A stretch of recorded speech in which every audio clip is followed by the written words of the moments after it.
Okay, let's unpack this. Imagine two countries, seemingly very different, right? Mm. But they're forging this increasingly vital friendship on the global stage. Hmm. That's really the story of India and Israel's evolving relationship. And, well, it's full of fascinating twists and turns. It certainly is. So our mission today, really, is to distill the most important nuggets of knowledge from the sources we've looked at. Give you a shortcut to understanding the strategic partnership. Yeah, cut through some of the complexity. Exactly, because this isn't just, high-level diplomacy. It's about shared needs. It's about groundbreaking tech solutions. And a very delicate balancing act. Absolutely, in an incredibly complex world. So here's where it gets really interesting, kind of right off the bat. Good. India actually recognized Israel way back in 1950. That's just 2 years after Israel's formation in 48. Right, very early on. But then full diplomatic ties, proper embassies and everything, only established in 1992. Yeah, quite a gap. So what was holding things back for so long? What were the geopolitical icebergs there? That's a great question. It does seem a bit counterintuitive. Hmm. India's initial hesitation, what some call the cold shoulder era, it stemmed from several pretty deep-rooted factors. Okay. First, you have India's own history. Coming out of an anti-colonial struggle, there was this strong feeling of solidarity with the Palestinian cause. Right, a shared experience in a way. Exactly. Yeah. Standing with the Arab world against what they saw as the displacement of Palestinians. Second, during the Cold War, India was a big leader of the non-aligned movement, Mm-hmm. NAM. Mm. Right. And this wasn't just about avoiding picking sides between the U.S. and the Soviets. It was fundamental to India's foreign policy identity, strategic autonomy. Trying to cart its own path. Precisely.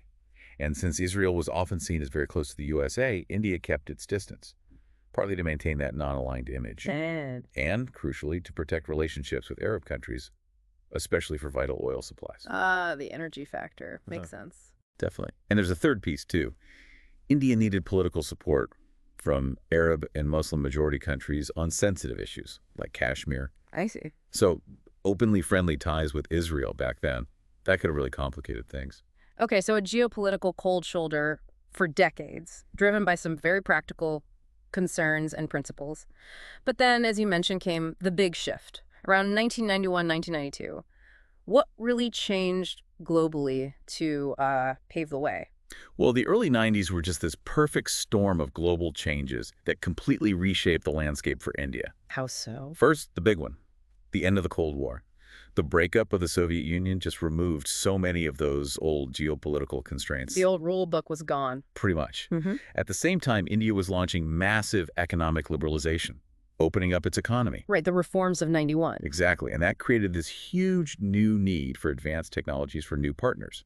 And who was emerging as a powerhouse in cutting-edge tech, especially defense and agriculture? Israel, despite its size. Yeah. Plus, you had the start of official peace talks between Israel and Palestine, the Oslo Accords. Okay, so that provided some political cover. It made it considerably easier, yes, Yeah. for countries like India to engage more openly with Israel without looking like they were abandoning the Palestinian cause entirely. Right. So all these factors came together, making 1992 the pivotal year. That's when they established full embassies in each other's capitals. Yeah. A massive step, both symbolically and practically. And if we fast forward a bit, bringing it more to the modern era, what really propelled the relationship into, well, high gear? Was there a specific catalyst?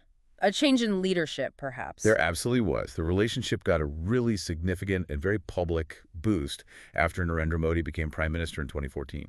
Okay. His visit to Israel in 2017, that was historic. The first ever by an Indian PM. A real landmark moment. Definitely. And that visit, along with other high-level meetings, led to the relationship being formally upgraded to a strategic partnership. And what does strategic partnership actually mean in this context, beyond just a label? It signifies a much deeper commitment, really close, long-term collaboration on critical shared goals.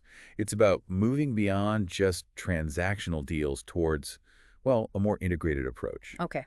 So let's look at that current cooperation then. What does it look like on the ground? You mentioned India's massive needs, Israel's cutting-edge solutions. Where do those strengths really meet? That's a great way to put it. And it brings us to the core pillars of the partnership. The strongest pillar by far is defense and security. Right. That gets a lot of headlines. It does. And what's really insightful here isn't just the sheer volume of deals, but the kind of trust that's been built. Israel is consistently one of India's top military suppliers. Top three, I think. Often top three, sometimes even second only to Russia. Yeah. India gets a whole range of advanced hardware, sophisticated radar systems, drones like the Heron. The ones used for surveillance. Yes, and crucial missile defense systems too, like the Barak and Barak 8 anti-missile systems. And you mentioned trust. Was there a specific moment where that became clear? Yeah, the 1999 Kargil War is often cited. Israel apparently provided vital weapons and intelligence pretty quietly when many other countries were hesitant. That built a lot of goodwill. I can imagine. Beyond just buying equipment, there's significant cooperation on counterterrorism, intelligence sharing, joint training exercises.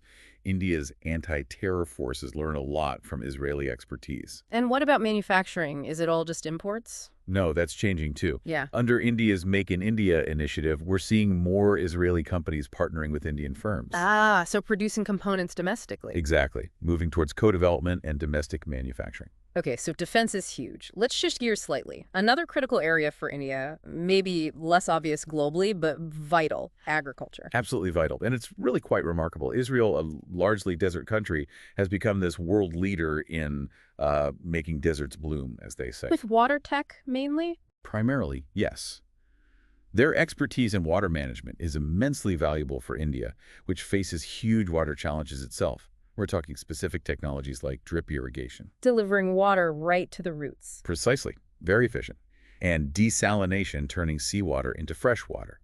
Both critical for helping Indian farmers grow more food with significantly less water. It does sound almost like science fiction, making arid land fertile. How does that knowledge transfer happen? They've set up dozens of these centers of excellence across India. Yeah. In states like Haryana, Maharashtra, Gujarat. And what do they do there? They provide very practical, hands-on training for Indian farmers, showing them Israeli techniques for managing fruits, vegetables, orchards, maximizing yields. That's very practical cooperation. And beyond defense and agriculture, I assume tech more broadly is a big area, science, innovation. Oh yes, definitely another booming area. Both countries have these incredibly vibrant startup ecosystems, right? Tel Aviv and Bangalore often get compared. Exactly. And they've actually created dedicated funds and programs specifically to encourage joint ventures. Everything from healthcare tech to digital solutions. Is there cooperation in really high-tech areas too, like space? Yes, the trust level is clearly high there. India has actually launched Israeli satellites on its rockets. Wow, okay. And beyond that, collaboration is growing fast in fields like nanotechnology, AI, cybersecurity, renewable energy, and cutting-edge medical technology. It seems very broad. It is. And just to reiterate on water, Israel's expertise goes beyond just farming. It includes water recycling, wastewater treatment, efficient city water supply systems, all incredibly valuable for India's rapidly growing urban centers. Okay. And while defense gets the spotlight, what about overall trade? Beyond the military stuff, how substantial are the economic ties? They're significant and growing. Bilateral trade, if you exclude defense, has seen really impressive growth. It's reached over $7 billion annually, and some recent years even topped $10 billion. What kinds of goods are moving back and forth? India's key exports to Israel are things like cut and polished diamonds, a big one, textiles, chemicals, engineering goods. And Israel sells to India. Mostly high-value items, electronics, fertilizers, technology services. And is there potential for more? Definitely. They're actively negotiating a free trade agreement, an FTA. Yeah. If that comes through, it could unlock even greater economic potential. So we keep hearing this word strategic.